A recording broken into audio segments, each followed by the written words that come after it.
Decía que esto nos llevaría... La manera más fácil de contar esto es yéndonos a la biografía de Adrián Pulido y Pareja en el Diccionario Biográfico de la Real Academia de la Historia, firmado por José María Blanco Núñez. Pulido y Pareja, Adrián, Madrid, circa 1610, Veracruz, México, 1661. Más centrado. Mayor simetría, que es algo que le gustaría a Martínez, sin duda alguna. General de los galeones de España. Hay muy pocas noticias de este general, que quizás es más famoso por haberse hecho retratar por Velázquez en 1639 y haber sido copiado dicho retrato por Mazo en 1614, conservado en la National Gallery de Londres. Aunque he visto que hay muchas disputas últimamente y hay quien lo considera... De hecho, hay un artículo titulado... un artículo que lo da por un Velázquez de los pies a la cabeza. Veamos. Pulido, yo creo que con eso ya bastará. Aquí está, 2018. Jaime García Máiquez, Adrián Pulido Pareja, un Velázquez de los pies a la cabeza. Esto está en Scripta Artium in Honorem, o in honorem, como dirían los profesores rumanos, profesores José Manuel Cruz Valdovinos. Esto es de 2018. Y además se puede consultar. En PDF. Estoy investigando sobre la marcha. Esto no lo tenía... Bueno, mientras se carga o no, sigo con la biografía de la Real Academia de la Historia. En efecto, este cuadro colgado en la prestigiosa galería londinense es una copia debida a Juan Bautista Martínez del Mazo, discípulo y yerno de Velázquez, que se tuvo durante mucho tiempo por el original. Me salto lo que dice sobre el general. Sí que tarda en cargarse esto. Me salto lo que dice sobre el general. De hecho, ya debería haberse cargado. Vamos a ver, descargas. No, todavía está cargándose. Sobre el retrato se sabe algo más, gracias a Mayans y Siscar en el capítulo 8, Último esfuerzo de la imitación que llega a engañar a la vista, ese es el título, de su arte de pintar. Vaya, publicado también de manera muy tardía. Publicado póstumamente, dice, en 1848. Bueno, mientras se ha descargado esto de los Scripta Artium in honorem, hagamos ataque duro, honorem, bueno, in honorem en latín hispánico, pero es cierto que los rumanos dirían in honorem professoris José Manuel Cruz Valdovinos, coordinado por Alejandro Cañestro Donoso. Vamos a ver qué nos cuenta esto. Viene el índice, porque esto lo habrá subido el propio profesor que...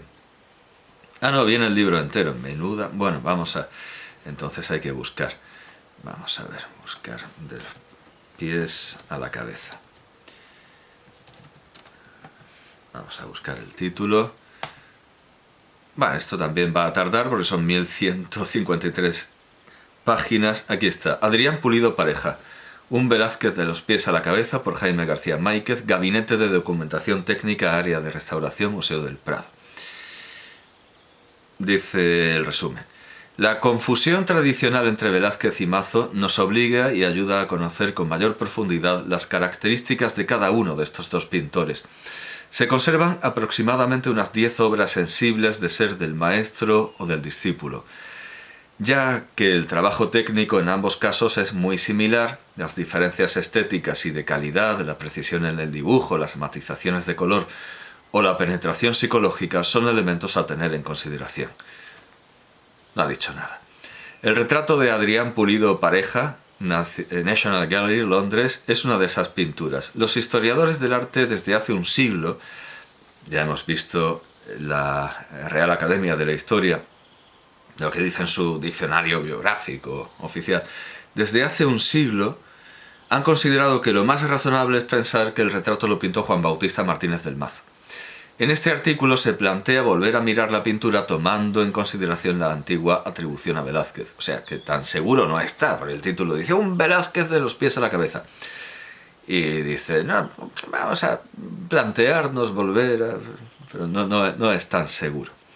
Bien, dicho esto, volvamos a Mayans y Siscar, a su arte de pintar, que, como hemos dicho, también se publicó de manera tardía, en 1848. Así que, probablemente para muchos estudiantes de Bellas Artes que conozcan la bibliografía más general, y como la bibliografía en España siempre se copia una de otra, pues puede ser que esto quede fuera, puede ser que no solo Mayans y Siscar, sino que también Martínez queden fuera de sus estudios o de su plan de lecturas habitual. Me alegraría enormemente ser de utilidad a los estudiantes de Bellas Artes.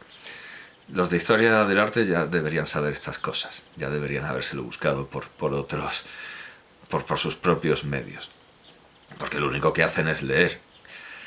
El mismo Velázquez, dice Mayans y Siscar, en el año 1639 hizo el famoso retrato de don Adrián Pulido Pareja, capitán general de la Armada y Flota de Nueva España, y habiéndole acabado en palacio, en donde le pintó, le puso en puesto en que había poca luz, y habiendo bajado el rey don Felipe IV, como solía, para ver de la suerte que pintaba, viendo el retrato, que le parecía ser el original, le dijo con extrañeza: ¿Todavía estás aquí? ¿No te he despachado ya? Y extrañando el rey, que ni le había hecho la debida reverencia, ni le respondía, se volvió a mirar a Velázquez, que modestamente disimulaba, y le dijo: «Os aseguro que me engañé. Admirable ingenuidad, y más en un rey que sabía pintar». Hizo Velázquez aquel retrato con pinceles y brochas que tenía de bastas largas, que usaba algunas veces para pintar con mayor distancia y valentía. De suerte que la pintura de cerca no se comprehendía y de lejos parecía un milagro del arte. Velázquez tuvo tal satisfacción de aquel retrato que se firmó autor de él, cosa que no solía practicar. Claro, este retrato parece de verdad, y en esto insiste Mayans, visto desde lejos, porque visto desde cerca, de cerca no se comprendía, dice. Cuando, sabiendo esta historia, vi el retrato, pues no me pareció que se pudiera confundir con la realidad, sin caer en que había que verlo de lejos y de cerca no se comprendía. Di en pensar que el retrato no tenía la propiedad de la que hablaba Mayans y Siscar por ser una copia de Mazo, por ser una copia por algo tan sencillo, porque el cuadro no era de Velázquez. Es como cuando uno va a Santa Sofía de Constantinopla y recuerda los poemas sobre la cúpula suspendida en el aire, y uno ve aquello, eso no está suspendido en el aire, está sobre una base bastante maciza, sobre unos soportes bastante macizos. Y es que claro, la que estaba suspendida en el aire no aguantó y se la llevó el primer terremoto que afectó a su estructura, porque aquello no se sostenía e incluso puede que se hubiera caído solo. Y pensé que sería uno de estos clásicos ejemplos en los que se cuenta algo de una obra de arte y no coincide con lo que es la obra de arte, porque efectivamente no es la obra de arte de la que hablaba la obra literaria. Pero habiendo visto la misma historia, además vinculada a Sevilla, una especie de facecia sevillana, habiendo visto la misma historia en Martínez, pues uno da en pensar que cuando una historia ocurre muchas veces, cuando una historia se repite, no es verdad ninguna. Así que es simplemente un chiste, una historia simbólica, ejemplar, una historia didáctica que se atribuye a varios pintores y que no fue verdad en ningún caso, y mucho menos, seguramente mucho menos, en el caso de Velázquez y Felipe IV, porque no creo que Felipe IV se dejara embromar con tanta facilidad. Bueno, como dice Mayans y Siscar, es que era pintor también Felipe IV. todo esto es la misma historia de siempre, lo de el pintor que va a quitar la mosca que está pintada, lo de los pintores que compiten dibujando círculos perfectos. Son historias que pertenecen al mundo simbólico, al mundo de lo didáctico, pero no a la historia, de ninguna manera. Y desde luego nos ayuda el leer muchos textos,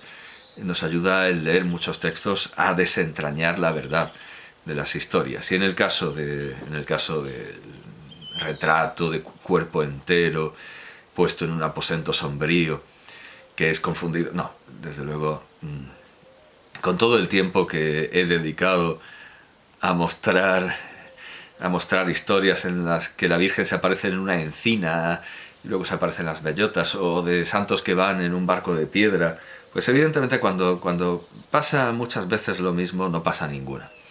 Y más si es inverosímil. Y desde luego esta historia no deja de ser inverosímil, porque Felipe IV, al ver que Adrián Pulido, que el general Adrián Pulido Pareja no le hacía la debida reverencia, no lo debió tomar como una cosa normal o como una cosa que pudiera dejarse estar. De hecho, es que su padre había muerto por la etiqueta y por el protocolo, por no haber podido de una manera protocolaria pedir que le rebajaran la leña de la chimenea. O sea, es impensable que Felipe IV viera que el general Pulido Pareja no le hacía la reverencia y o no montara en cólera, o no llamara a nadie, o no, bueno, en fin, o no se expresara con más viveza, o no hiciera algo protocolario, que no sé lo que sería protocolario en un caso tan insólito y tan extraño. Volviendo al artículo, volviendo a esta biografía del maravilloso mundo de Internet, como viene a decir esta edición, voy a terminar con lo último que se puede sacar con provecho vamos, se pueden sacar más cosas, pero lo último que se puede sacar con provecho para mi discurso, lo último que me gustaría subrayar de esta disertación y de esta disertación de Ricardo Piñero Moral, que nuevamente son citas de los que han estudiado previamente los discursos practicables del nobilísimo arte de la pintura. Dice el profesor de Salamanca, y me he detenido para ver el nombre al final porque no lo recordaba y no voy a volver a hacerlo, lo acabo de citar, no voy a retenerlo en la cabeza porque yo, como decía José Guillermo García Valdecasas, no soy, él lo decía del mismo, no soy un lector de libros sobre libros. Yo retengo en la memoria el nombre de José Martínez y de lo que ha escrito, pero de todos los que lo han estudiado, de todo el aparato crítico, puedo prescindir. A no ser que sean tan significativos como Menéndez y Pelayo, como vamos a ver, que eso no es aparato crítico, sino una obra en sí. Es la diferencia que establecía San Isidoro de Sevilla entre comento y comentario. El comentario es una obra en sí, como los comentarios de la guerra, los comentarios a la guerra en las Galias, el comentario de la guerra gálica de César. Dice el profesor salmantino, dice el profesor salmanticense, que varias fueron, seguramente, las razones de que no fuese publicada en vida de su autor. En realidad la única obra que conocemos de él, porque a lo mejor hay cartas y eso sería interesante, pero que yo sepa o no se han buscado o no las hay. Tal vez la primera y fundamental sea el propio carácter de Martínez, que es ante todo un hombre sencillo que no busca la fama ni el éxito. Y yo creo que es muy acertado este retrato. Efectivamente hemos visto que si algo puede definir a Martínez es la sencillez, porque él siempre tiene la modestia de depender de otro maestro, de depender del maestro, pero además tiene la modestia de rechazar la crítica basada en un solo gusto, en una sola determinación, en un solo plan estético. Y esa idea de que los que entienden saben juzgar bien, sin mayor problema ni mayor disensión, y criticar la imaginación, pero por el otro lado ensalzar y encumbrar la inventiva del Bosco, desde luego revelan a un hombre sencillo. Es clarísimo que si algo puede caracterizar la personalidad y el proceder artístico de José Martínez es la sencillez. Dice el profesor salmanticense que es ante todo un hombre sencillo que no busca ni la fama ni el éxito. Y aquí viene una cita de Carderera. Es innegable que el estilo y el lenguaje de estos discursos practicables es desaliñado, notándose cierto desorden en algunos episodios innecesarios. Bueno, yo he visto alguna repetición, como esto del maestro de capilla, pero son repeticiones oportunas y que además desarrollan, y muy bien, un concepto. Hombre, claro, si lo comparamos con la prosa del siglo XVII, no siendo escritor, sino practicando otras artes, desde luego, siendo su arte muy distinta a la de Martínez, pues evidentemente si lo comparamos con los escritores del XVII, con los grandes escritores del XVII, notándose cierto desorden en algunos episodios innecesarios y alguna oscuridad en varios periodos. Eso, por supuesto. Lo que pasa es que Carderera lo deja así. La sintaxis de Martínez es un desastre. Eso sí lo hemos visto. Tiene una sintaxis, ya lo digo, de un niño pequeño que no domina la hipotaxis. No se hallaron exentos de tales defectos, prosigue, empero, los tratados de Palomino, Butrón y otros escritores de su tiempo. Achaque era muy general de toda aquella penúltima mitad del siglo XVII, en que el lenguaje pedante, conceptuoso y gongorino estaba en su auge. Claro, es que si nos ponemos así, podemos decir que Tirso de Molina escribe mal. Claro, si hablamos de lenguaje conceptuoso, y aquí creo tener, a lo mejor no lo tengo. Vamos a ver, creo tener aquí, sí, los cigarrales de Toledo. Vamos a ver, los cigarrales de Toledo de Tirso de Molina. Y empiezan así, los cigarrales de Toledo. Bueno, claro, no sé por dónde empezar, si por la dedicatoria. No, venga, sí, por la dedicatoria, pero al lector, no a Don Suelo de Quiñones y Acuña.